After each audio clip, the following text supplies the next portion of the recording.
Assalamualaikum warahmatullahi wabarakatuh. Perkenalkan, nama saya Gary Karso, NIM 240-301-020-356, kelas AK 208. Saat ini saya akan menjelaskan pada mata kuliah ekonomi makro berdasarkan tugas yang kemarin telah saya kerjakan, itu pembuatan materi summary atau analisis kondisi outlook perekonomian dari inflasi, kurs dan PDB tahun 2023, 2024 dan neraca pembayaran dan neraca perdagangan berikut kondisi ekspor dan kondisi impor tahun 2023 dan 2024 pada negara Tiongkok. Dan latar belakangnya itu Tiongkok sebagai kekuatan ekonomi global sebagai tantangan pada tahun 2023 termasuk pelemahan sektor properti, rendahnya permintaan domestik serta tekanan global dari perlambatan ekonomi dunia. Tingkat inflasi yang rendah bahkan sempat mengalami deflasi sementara terhadap dolar AS mengalami terjadi ketatnya kebijakan moneter global. Pertumbuhan ekonomi PDB juga berada di bawah ekspektasi, mencerminkan masih rapuhnya pemulihan pasca pandemi. Memasuki tahun 2024, pemerintah Tiongkok berupaya menggenjot pertumbuhan melalui stimulus fiskal dan moneter. Meskipun tantangan struktural masih banyak, oleh karenanya analisis terhadap inflasi dan PDB menjadi penting memahami arah kebijakan dan prospek ekonomi Tiongkok ke depan.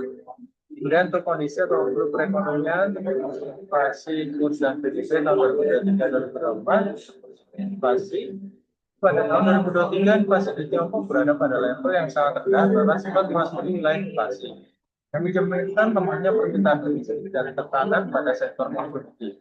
Pemerintah merespon dengan kebijakan stimulus dan pemangkasan suku bunga untuk mendorong belanja rumah tangga dan investasi. Kemudian untuk kurs nilai tukar, nilai tukar yuan terhadap dolar AS mengalami depresiasi sepanjang 2023 dipicu oleh perbedaan suku bunga global, ketidakpastian ekonomi domestik dan keluarnya modal asing. Bank Sentral Tiongkok melakukan intervensi terbatas untuk menjaga stabilitas nilai tukar dan sentimen pasar. Kemudian untuk PDB atau pertumbuhan ekonomi pada 2023 tumbuh moderat di bawah target resmi sekitar 5%, tertahan oleh krisis sektor properti, hanya konsumsi dan lemahnya investasi swasta. Meski demikian, sektor ekspor dan industri teknologi tetap menjadi penumpang utama. Untuk 2024, pada 2024, ekonomi Tiongkok diperkirakan tumbuh lebih stabil, didorong oleh stimulus fiskal, dengan sektor manufaktur dan penguatan permintaan domestik. Namun tantangan struktural seperti utang pemerintah daerah, ketegangan politik, dan kepercayaan konsumen masih lemah menjadi hambatan utama bagi pertumbuhan jangka menengah. Kemudian berikutnya neraca pembayaran dan neraca perdagangan mengikuti kondisi ekspor dan kondisi impor tahun 2023 Tiongkok. Yang pertama neraca perdagangan. Pada tahun 2023, Tiongkok mencatat surplus neraca perdagangan meskipun mengalami penurunan ekspor dan impor secara tahunan. Terutama ke negara-negara maju seperti Amerika Serikat dan Uni Eropa akibat melemahnya permintaan global, meningkatnya proteksionisme serta ketegangan geopolitik. Produk unggulan seperti elektronik, panel surya, dan kendaraan listrik tetap menjadi andalan ekspor, namun mengalami tekanan harga dan volume. Sementara itu, impor juga menurun, mencerminkan lemahnya permintaan domestik dan tekanan dari sektor manufaktur serta konsumsi. Penurunan impor barang modal dan bahan baku menunjukkan melemahnya aktivitas industri dalam negeri. Meski demikian, penurunan impor yang lebih dalam dibandingkan ekspor menjaga surplus perdagangan tetap positif. Kemudian untuk neraca perdagangan, untuk neraca pembayaran, dalam neraca pembayaran Tiongkok masih mencatat surplus transaksi berjalan, didorong oleh surplus perdagangan barang, namun transaksi modal dan finansial mengalami tekanan.